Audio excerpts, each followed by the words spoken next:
Do you think there's any possibility that we've seen a bottom so far in Bitcoin? Yeah, I do think there's that possibility, right? I mean, every good trader will always say, okay, this is my thesis, and there might be a 70 to 80% chance that that's correct. But remember, that leaves 20 to 30% that you could be wrong. So there's absolutely that thesis that means we could have a bottom in place.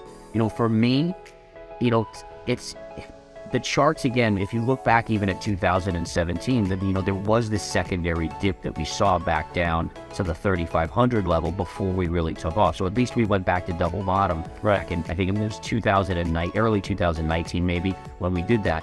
But again, there's this need to go back and retrace at least to those lows to kind of retest it, right?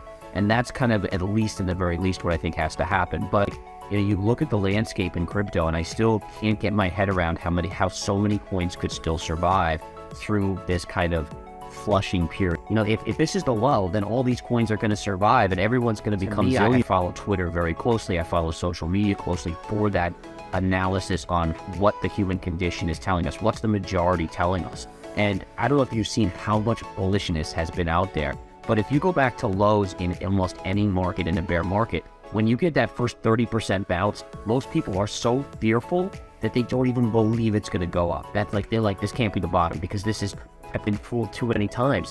And here, you see people like, oh, this is 100% the bottom, and that makes me nervous. I'm just like, something's wrong here.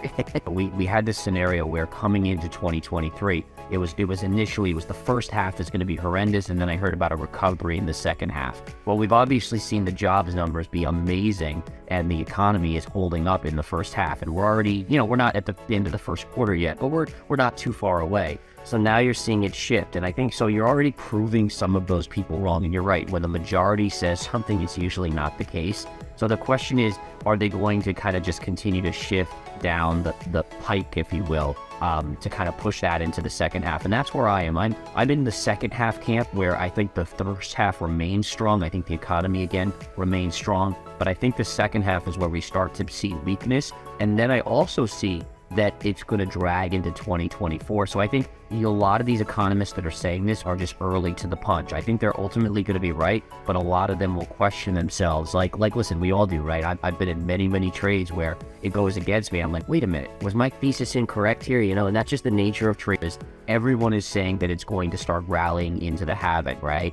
And that makes me very nervous that everyone is anticipating that, especially when you have totally different scenarios where you don't have the Fed printing money, you don't have interest rates near zero like they've been for the last so long, right? So there's like these things like you're mentioning about that, when everyone's saying something, that gets me a little bit nervous.